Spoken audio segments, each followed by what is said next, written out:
Okay. നമസ്കാരം. ഞാനിപ്പോൾ അനീതി എന്ന് പറയുന്ന മൂവിയുടെ പൂജാ സെറിമണിയിലാണ്. ഒരുപാട് സന്തോഷം എനിക്ക് വരാൻ സാധിച്ചു. പിന്നെ ഞാനൊരു നല്ലൊരു ക്യാരക്ടർ റോൾ ചെയ്യുന്നുണ്ട്.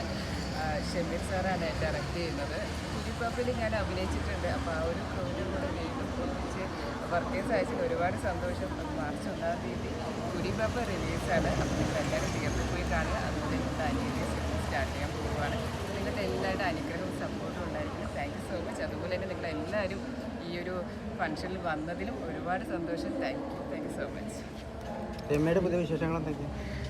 എൻ്റെ പുതിയ വിശേഷം ഇപ്പോൾ തങ്കമണി റിലീസാകാൻ പോവുകയാണ്. അതെ. അപ്പോൾ അതിന് വേണ്ടിയിട്ടൊരു വെയിറ്റിംഗ് ആണ്. പിന്നെ അതുപോലെ നമ്മുടെ കുരിപ്പാപ്പ റിലീസാണ്. പിന്നെ വേറെ 2 മൂവി മാർച്ച് ലാസ്റ്റ് ആവും മേ ബി ഷിഫ്റ്റ് സ്റ്റാർട്ട് ചെയ്യണം. അതിൻ്റേതായിട്ടുള്ള കുറച്ച് ഒരുക്കങ്ങളാണ്. അപ്പോൾ നിങ്ങൾ എല്ലാവരുടെയും സപ്പോർട്ട് വേണം കേട്ടോ. ഈ ഒരു സപ്പോർട്ട് സ്നേഹം എന്നും നമ്മുടെ കൂടെ ഉണ്ടാവണം. ഒരുപാട് സന്തോഷം. വീണ്ടും പറയണം, നിങ്ങളെല്ലാവരും വന്നതിൽ എവിടെ പോയാലും നിങ്ങളെല്ലാവരെയും കാണുമ്പോൾ തന്നെ നമുക്ക് ഭയങ്കര സന്തോഷമാണ്. അപ്പോൾ താങ്ക് യു സോ മച്ച്. കൂടുതൽ എക്സ്പീരിയൻസ് എങ്ങനെയുണ്ടായിരുന്നു? അയ്യോ, ഭയങ്കര എക്സ്പീരിയൻസ് ആയിരുന്നു. കാരണം ഞാൻ ഫസ്റ്റ് ടൈമാണ് സാറിനോട് വർക്ക് ചെയ്യുന്നത്. അപ്പോൾ ഭയങ്കര സപ്പോർട്ടായിരുന്നു. പിന്നെ എന്താ പറയുക, നല്ലൊരു മൂവിയാണ്. നിങ്ങൾ എല്ലാവരും തിയേറ്ററിൽ പോയി വരണം കേട്ടോ. റിലീസിൻ്റെ അന്ന് ഫസ്റ്റ് ഷോയ്ക്ക് തന്നെ ഉണ്ടാവണം, ഞാനുണ്ടാവും. അപ്പോൾ വേറൊരു കാര്യം ചോദിച്ചോട്ടെ, ഇപ്പോൾ ബിഗ് ബോസ് വീണ്ടും സ്റ്റാർട്ട് ചെയ്യാൻ പോവാണ്. അതെ.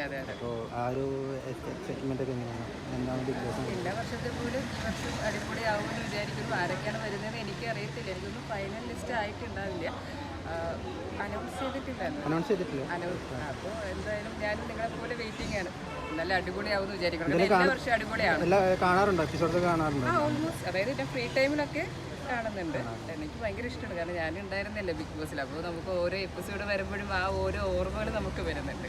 ഈ പോകാൻ പോകുന്ന ആൾക്കാരോട് എന്തെങ്കിലും പറയാനുണ്ടോ?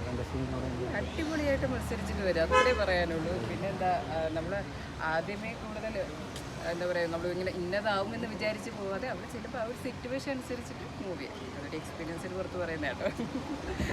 അപ്പോൾ എന്തായാലും താങ്ക് യു സോ മച്ച്. പറ്റൂ. esa de nerdo.